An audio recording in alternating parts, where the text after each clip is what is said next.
आज के क्लास में हम लोग जानेंगे कि मैग्नेटिक फोर्स कितना लगता है एक करंट कैरिंग कर्व्ड वायर पर जो कि मैग्नेटिक फील्ड में रखा हुआ है, और साथ ही साथ ये भी जानेंगे कि अगर कोई करंट कैरिंग लूप है, ठीक है, गोल लूप है, तो उस लूप पर मैग्नेटिक फोर्स कितना लगता है। दोनों चीज हम लोग पढ़ेंगे आज अभी, ठीक है, थोड़ा देर के जस्ट बाद वो। अच्छा, देखा जाए जरा सा, तो ये यूनिफॉर्म मैग्नेटिक फील्ड है और इसमें क्या है, एक करंट कैरिंग कर्व्ड वायर है। कर्व्ड वायर है, इस तरीके से रखा हुआ है, और इस पर कितना मैग्नेटिक फोर्स लगेगा इस कर्व्ड वायर पर, ये हमको पता करना है। तो अब देखा जाए जरा सा, इस क्लास को करने से पहले आपने, उम्मीद करते हैं कि ये वाला क्लास मेरा किया होगा। इसमें क्या पढ़ाए थे हम, कि मैग्नेटिक फोर्स ऑन क्या current carrying straight wire placed in uniform magnetic field. अगर कोई सीधा वायर रहता है तब उस पर यूनिफॉर्म मैग्नेटिक फील्ड में कितना फोर्स लगता है, ठीक है। तो सेम टू सेम वैसा ही कॉन्सेप्ट यहाँ पर भी काम पड़ेगा, उसी फार्मूला का यूज सब यहाँ पर भी पढ़ने वाला है। तो वो वाला वीडियो देख करके ये करना था, ठीक है। अच्छा, तो हम लोग जाने थे उस वाले वीडियो में, क्या जाने थे वो वाला वीडियो में, कि अगर वो आपने नहीं किया हुआ है तो आपको सर्च करना है magnetic force on current carrying wire by एम अनवर्ड। Magnetic force on current carrying wire by एम अनवर्ड। तो वो स्ट्रेट वायर वाला ये चीज़ मिल जाएगा और इसको आपको कर देना है, ठीक है। चलो देखो आप, तो ये इस तरीके से है करंट कैरिंग वायर। अब इस पर कितना फोर्स लगेगा, तो हम लोग मैग्नेटिक फोर्स का फॉर्मूला पढ़े हैं कि करंट कैरिंग वायर अगर यूनिफॉर्म मैग्नेटिक फील्ड में रहे तो उस पर फोर्स लगता है कितना, ILB लगता है कि नहीं।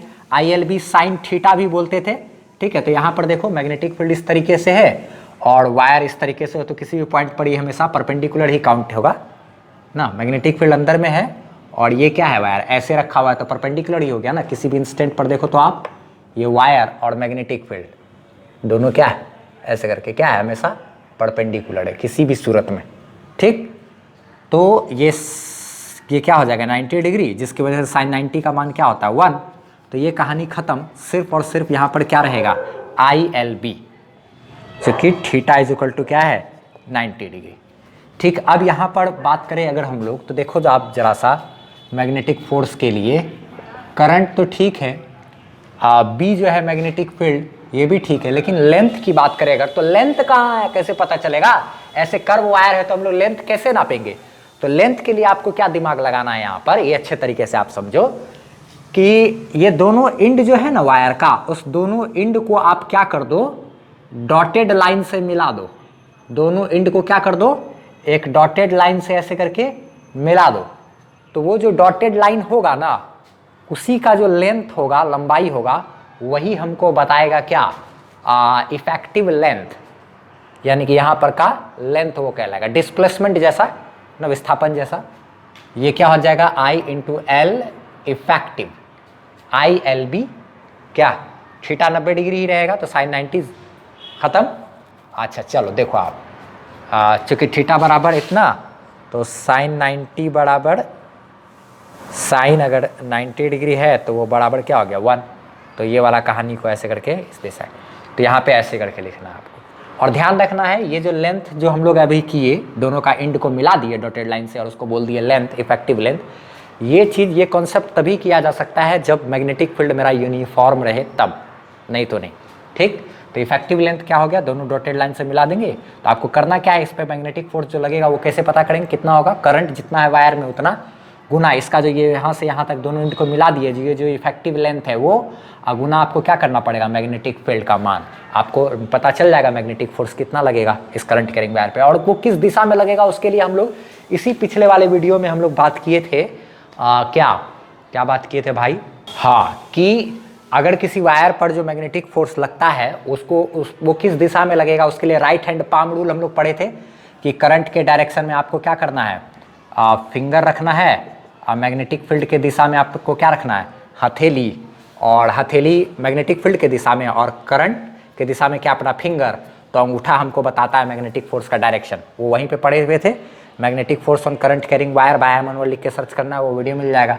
अच्छा ठीक है, तो यहाँ पर देखा जाए तो मैग्नेटिक फील्ड अंदर की तरफ है, तो मैग्नेटिक फील्ड की तरफ क्या किया, अपना हथेली रख लिए हथेली। अच्छा ठीक है, उसके बाद क्या करना है, करंट की दिशा में क्या करना है, करंट की दिशा में अपना फिंगर रखना है, करंट की दिशा में अपना फिंगर रखना है, ठीक है। तो अंगूठा हमको क्या देगा, मैग्नेटिक फोर्स का डायरेक्शन। इस पॉइंट पर मैग्नेटिक फोर्स का डायरेक्शन इधर, ऐसे मैग्नेटिक फोर्स इधर इधर इधर इधर इधर इधर इधर इधर इधर इधर, तो मैग्नेटिक फोर्स इधर। तो अलग अलग पॉइंट पर मैग्नेटिक फोर्स, इस पॉइंट पर इधर, इस पॉइंट पर इधर इधर इधर इधर इधर, ऐसे करके मैग्नेटिक फोर्स लगेगा। मैग्नेटिक फील्ड के दिशा में अपना हथेली रखना है, करंट के दिशा में अपना क्या, फिंगर रखना है। अंगूठा हमको क्या देगा, मैग्नेटिक फोर्स का डायरेक्शन देगा ना, ये आपको ध्यान रखना है।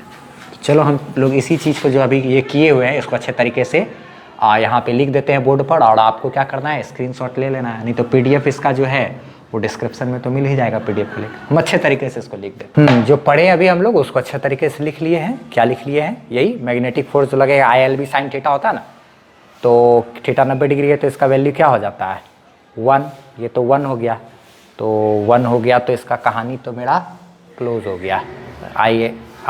मैग्नेटिक फोर्स बराबर ILB, और यही तो यहाँ पे करंट I मेरा करंट हो गया, ये मैग्नेटिक फोर्स है, मैग्नेटिक फील्ड का मान है, ये L मेरा क्या, यहाँ L इफेक्टिव यानी इफेक्टिव लेंथ लेंगे। और ये इफेक्टिव लेंथ आपको कैसे मिलेगा, क्या बोलते हैं, अगर हम लोग ज्वाइन कर देते हैं, फिर join 2 ends of the curved wire by a dotted line, then that dotted line will be known as effective length. Dotted line से अगर हम लोग जोड़ दें दोनों एंड को तो यही मेरा इफेक्टिव लेंथ कहलाएगा। ठीक है, यहाँ पे पुट कर देना। ये इफेक्टिव लेंथ का कॉन्सेप्ट जो है ऐसा वाला, ये तभी वैलिड है जब मैग्नेटिक फील्ड यूनिफॉर्म है। जब ये यूनिफॉर्म नहीं रहेगा तो ऐसा वैलिड नहीं होगा। अब मन में सवाल उठता होगा कि अगर यूनिफॉर्म नहीं रहे तब कैसे करेंगे क्या, अच्छा ठीक होगा आगे ये सब चीज़ का समाधान। लेकिन फिलहाल ये ध्यान रखना है कि क्या बोलते हैं ये नॉन यूनिफॉर्म वाला जो रहेगा कंडीशन कि यूनिफॉर्म ना हो, तो वो उतना नहीं है अपने सिलेबस में। ठीक है, अच्छा उस पर कैसे कैसे लगता है। तो बस नॉन यूनिफॉर्म मैग्नेटिक फील्ड में तो क्या है कहानी भाई, वहाँ पे तो कहीं पे ज़्यादा फोर्स लगेगा, कहीं पे कम लगेगा, तो फिर कैलकुलेट कर पाना वो यहाँ पे पॉसिबल नहीं है। ठीक है, चलो देखो आप जरा सा, बस इसको यूनिफॉर्म वाला ही अपने सिलेबस में उतना ही ध्यान रखना है ये। ठीक है, स्क्रीनशॉट लेना है तो ले लो इसका। ठीक है, और इसका PDF आपको तो मिल ही जाएगा। अब इसके जस्ट बाद हम लोग स्टार्ट करते हैं कौन सा, करंट कैरिंग लूप जो है, उस लूप पर कितना मैग्नेटिक फोर्स लगेगा वो देख लेते हैं ज़रा सा।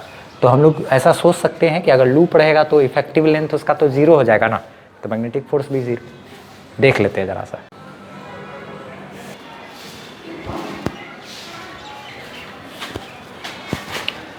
फटाफट से क्या हेडिंग दे देना है, magnetic force on current carrying loop placed in uniform magnetic field.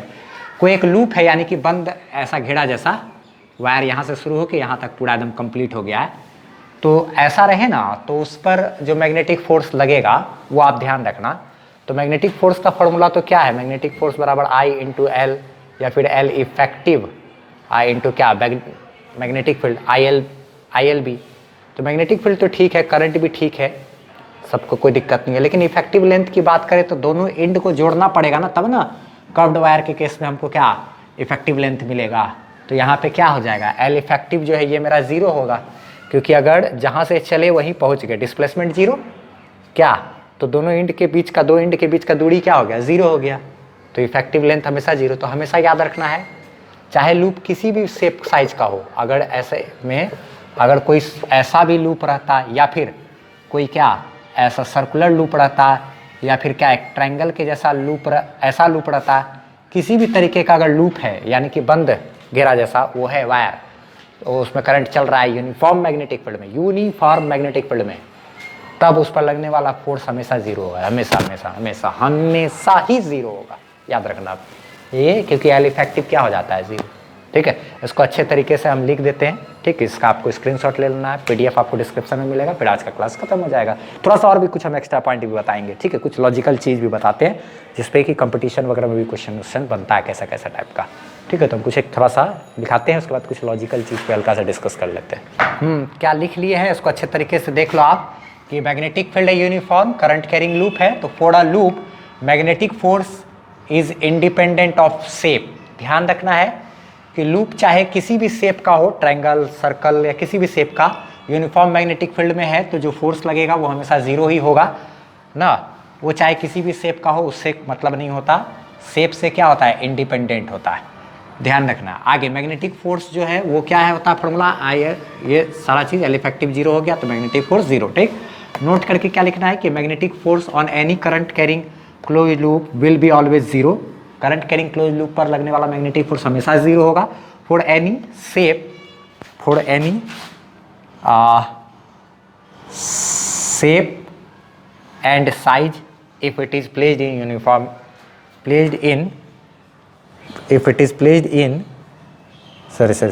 Uniform magnetic field. ठीक है, प्लेस्ड इन, गलती हो गया ना जरा सा, कोई बात नहीं, यूनिफॉर्म मैग्नेटिक फील्ड। तो अगर यूनिफॉर्म मैग्नेटिक फील्ड में कोई लूप रखा हुआ है तो चाहे शेप साइज किसी भी तरीके का हो, उससे लेना देना नहीं है, मैग्नेटिक फोर्स हमेशा क्या होगा, उस पर 0 होगा। तो इसका स्क्रीनशॉट लेना चाहो तो ले लो, इसका PDF आपको डिस्क्रिप्शन में मिल जाएगा हर बार की तरह। ठीक, एक बात और छोटा सा कुछ एक्स्ट्रा पॉइंट आप देख लो, जरा सा सुन लो।